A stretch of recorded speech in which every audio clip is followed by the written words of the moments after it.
Oppo का phone 18,000 रुपए के, लेकिन सामान आपको 10,000 रुपए वाले फोन का दे रहे हैं। पैसा बर्बाद।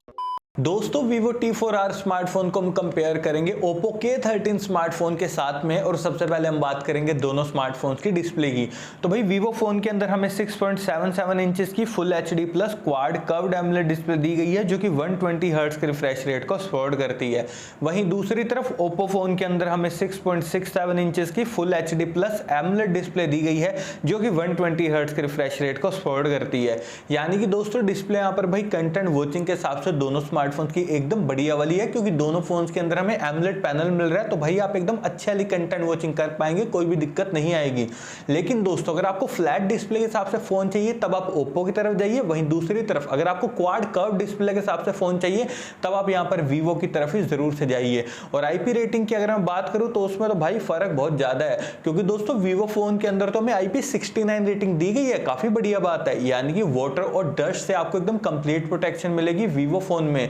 लेकिन वहीं दूसरी तरफ ओप्पो फोन में हमें सिर्फ IP65 रेटिंग दी गई है, जो कि प्राइस पॉइंट के अकॉर्डिंग बिल्कुल जस्टिफाई नहीं कर रही यार। IP65 रेटिंग क्या ही मतलब हुआ है देने का, इन्होंने अपनी वो ओप्पो वाली चीजें दिखाई दी हैं फिर से। और ऑपरेटिंग सिस्टम की अगर मैं बात करूं तो दोस्तों दोनों phones out of the box Android 15 के साथ में आते हैं, जहां पर वीवो का फोन फन टच 15 पर बेस्ड है, वहीं दूसरी तरफ ओप्पो का फोन कलरवैस 15 पर बेस्ड है। तो देखिए दोस्तों ऑपरेटिंग सिस्टम और UI के मामले में दोनों स्मार्टफोन भी बढ़िया है, उसमें आपको कोई भी दिक्कत नहीं आएगी। और अगर मैं बात करूं अपडेट्स की तो दोनों फोन्स के अंदर हमें 2 साल के एंड्रॉइड अपडेट्स और 3 साल के सिक्योरिटी अपडेट्स भी भाई जरूर से देखने को मिलेंगे। और अब बारी आती है चिपसेट की। तो दोस्तों वीवो फोन के अंदर हमें Dimensity 7400 चिपसेट दिया गया है, जो कि 4 नैनोमीटर टेक्नोलॉजी पर बेस्ड है। वहीं दूसरी तरफ ओप्पो फोन के अंदर हमें Snapdragon 6 Gen 4 चिपसेट दिया गया, जो कि 4 नैनोमीटर टेक्नोलॉजी पर बेस्ड है। तो देखिए दोस्तों ये जो दोनों चिपसेट है ना भाई, डे टू डे परफॉर्मेंस और गेमिंग के मामले में एकदम बढ़िया है भाई, एकदम अच्छी वाली गेमिंग आप दोनों फोन्स के साथ में कर पाएंगे, कोई भी दिक्कत नहीं आएगी।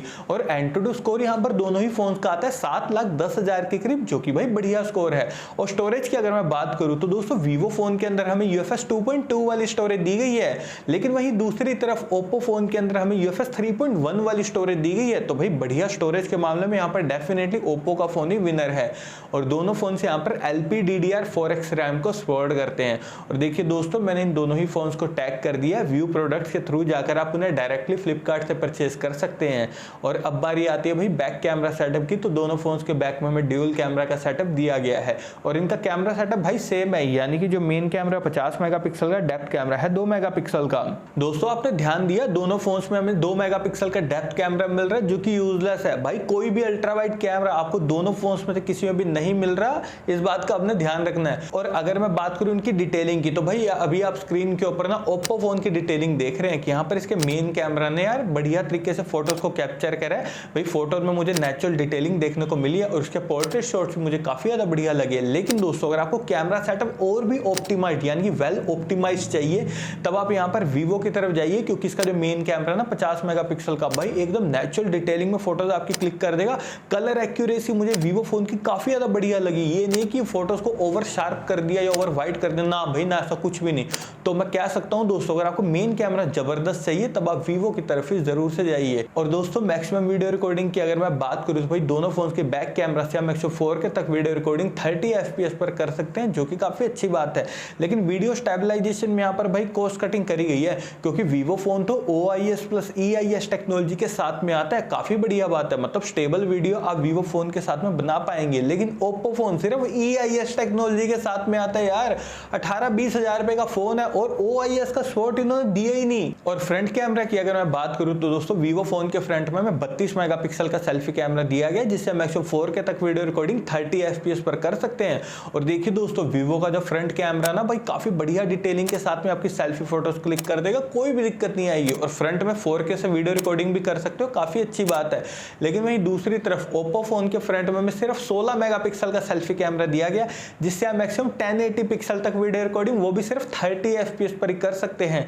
तो देखिए दोस्तों ओप्पो का फ्रंट कैमरा आपकी सेल्फी फोटोज तो क्लिक कर देगा, कोई दिक्कत नहीं आएगी। लेकिन भाई प्राइस पॉइंट के अकॉर्डिंग हमें एवरेज फ्रंट कैमरा मिल रहा है और फ्रंट में सिर्फ 1080 पिक्सल का स्पॉट जो कि बिल्कुल जस्टिफाई नहीं कर रहा। और बैटरी डिपार्टमेंट की अगर मैं बात करूं तो दोस्तों वीवो फोन के अंदर हमें 5700 mAh बैटरी दी गई है जो कि 44 वोट की फास्ट चार्जिंग को सपोर्ट करती है।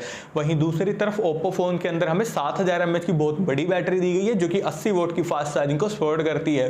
अब समझ में आया दोस्तों इन्होंने बड़ी बैटरी और ज्यादा फास्ट चार्जिंग कैसे दे दी।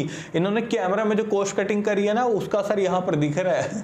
तो देखिए दोस्तों वैसे तो बैटरी डिपार्टमेंट के मामले में वीवो का फोन भी बढ़िया है, कोई दिक्कत नहीं आएगी। लेकिन अगर आपको बैटरी बैकअप और भी ज्यादा वाले चाहिए ना और ज्यादा फास्ट चार्जिंग चाहिए तब आप यहाँ पर ओप्पो की तरफ भाई जरूर से जाइए। और दोस्तों नेटवर्क कनेक्टिविटी के लिए दोनों फोन्स ट्रूली 5G कनेक्टिविटी के साथ में आते हैं, लेकिन 3.5 mm जैक हमें दोनों फोन्स में किसी में भी नहीं दिया गया।